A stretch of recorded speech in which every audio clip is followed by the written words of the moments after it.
Hello and welcome my dear students on my YouTube channel Aadi chemistry. तो मेरे प्यारे बच्चों, इस शॉर्ट्स वीडियो में डिस्कस करने जा रहे हैं discovery of electron, proton, neutron, जो कि सब एटॉमिक पार्टिकल्स है। एटम इन्हीं पार्टिकल से मिलकर बनता है। तो इनकी डिस्कवरी कैसे हुई, किसने किया, आज सब सीखते हैं। यहाँ देखो, इलेक्ट्रॉन की अगर डिस्कवरी की बात करते हैं तो थॉमसन को श्रेय दिया जाता है। इन्होंने 1897 में इसकी डिस्कवरी किया था। और यहाँ पे इन्होंने कैसे किया, यहाँ पे डिस्चार्ज ट्यूब लिया, जो ग्लास की ट्यूब बनी होती है, इसमें दो एंड होता है, पॉजिटिव नेगेटिव एंड, और बैटरी से कनेक्ट होता है। इलेक्ट्रोड होता है, जिसमें एनोड और कैथोड होता है। इसके अंदर जो गैस भरी होती है, जो इनर्ट गैस होती है, हाइड्रोजन भी गैस होती है। और यहाँ पे हाई प्रेशर पे, लो प्रेशर पे और हाई वोल्टेज पे यहाँ पे एक्सपेरिमेंट किया गया और देखा गया कि यहाँ पे कुछ रेज के फॉर्म में यहाँ पे मूवमेंट हो रहा है, जिसको कहा गया बाद में कैथोड रेज। और उसको एनालाइज किया गया, जैसे थॉमसन ने बताया कि यहाँ पे नेगेटिवली चार्ज है, जिसका नाम इलेक्ट्रॉन है, और उस पर चार्ज है, उन्होंने बताया -1.02 इंटू 10 के पावर -19 कूलम, जो कि चार्ज होता है। बाद में उन्होंने इलेक्ट्रॉन के जो जो जो जो मूवमेंट हो रहा है, रेज मूवमेंट हो रही है, इनको एनालाइज किया। उन्होंने इलेक्ट्रिक फील्ड और मैग्नेटिक फील्ड को पास किया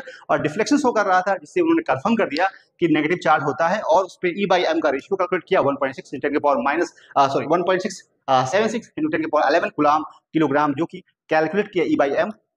और डिस्कवरी ऑफ प्रोटॉन की बात करें, उससे पहले रदरफोर्ड का एक्सपेरिमेंट है और गोल्डस्टाइन का एक्सपेरिमेंट है। गोल्डस्टाइन ने जो एक्सपेरिमेंट किया था, डिस्चार्ज ट्यूब का experiment, as like that discovery of जैसे इलेक्ट्रॉन की खोज हुई थी, उसी तरह यहाँ पे दो एंड लिया गया, इसमें पॉजिटिव नेगेटिव और high voltage low pressure vacuum create करके यहाँ पे देखा ही गया कि यहाँ पे मूवमेंट जो हो रहा है, यहाँ पे एनोड से कैथोड की तरफ हो रहा है मूवमेंट। और उसके बाद में उसकी एनालिसिस की गई, जिसको कहा गया कैनॉल रेस। और इसको एनालाइज करने के बाद देखा गया इसमें पॉजिटिव चार्ज है, जब इलेक्ट्रिक फील्ड और मैग्नेटिक फील्ड इसको पास किया गया और चेक किया गया तो यहाँ पे पॉजिटिव चार्ज था। बाद में इसको डिस्कवरी ऑफ प्रोटॉन की डिस्कवरी जो है रदरफोर्ड को दी जाती है। उन्होंने न्यूक्लियस की खोज की और एटम के बारे में उसका मास, इलेक्ट्रॉन सारे उन्होंने कैलकुलेट किया। और उसमें अगर इलेक्ट्रॉन की मास की बात करें, प्रोटॉन की मास की बात करें और चार्ज की बात करें, तो चार्ज जो होता है बराबर होता है इलेक्ट्रॉन के, बस मैग्नीट्यूड में इक्वल होता है, चार्ज में डिफरेंस होता है, बस प्लस चार्ज होता है। और यहाँ पे चार्ज की बात करें तो 1.602 इंटू 10 के पावर यहाँ पे 19 कूलम होता है, जो कि चार्ज ऑफ प्रोटॉन होता है।